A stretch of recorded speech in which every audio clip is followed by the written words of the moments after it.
Hello friend, welcome back to my YouTube channel Mampi রান্নাঘর। তো আজকে দেখো খুবই সিম্পলিভাবে একটা জিনিস দেখাচ্ছি। তোমরা কম বেশি সবাই জানো, তাও আমার চ্যানেলে নেই তাই আমি দেখাচ্ছি। তো নারকলের নাড়ু তো আমি কীভাবে বানাচ্ছি তোমরা দেখতে থাকো। একটা বড় থেকে নারকল দেখো আমি একটা কোরানোর সামনে কুড়িয়ে নিয়েছি। একটা নারকল ঠিক যতটা হয় আমি ঠিক ততটাই তোমাদের করে দেখাচ্ছি। তো দেখো একটা কড়া বসিয়ে নিয়েছি, সিলভারের কড়া নিয়ে নিয়েছি যাতে করে লেগে না যায়, কারণ এটা খুব তাড়াতাড়ি লেগে যায়, তাই এমন কিছু কড়া নিতে হবে যাতে খুব তাড়াতাড়ি না লেগে যায়।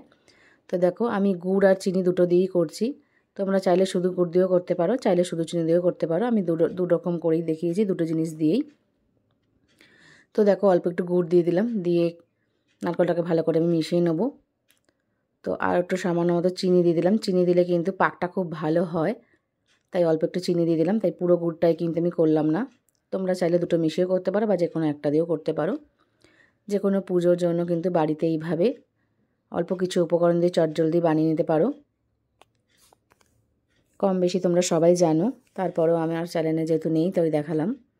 তো অবশ্যই করে যারা জানো না তারা এরকমভাবে বানিয়ে নিতে পারো, খুব সহজে, খুব চটজলদি হয়ে যায় আর খুবই সুস্বাদু।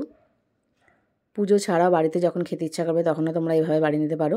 তো দেখো একভাবে কিন্তু নাড়তে হবে, কারণ যেহেতু কড়াতে কিন্তু লেগে যাবে, আর লেগে গেলে কিন্তু একটা ধরা পোড়া গন্ধ বেরোয় যায়। আমি এতে এলাচের গুঁড়ো দিলাম না, তোমরা চাইলে এলাচের গুঁড়োও দিতে পারো।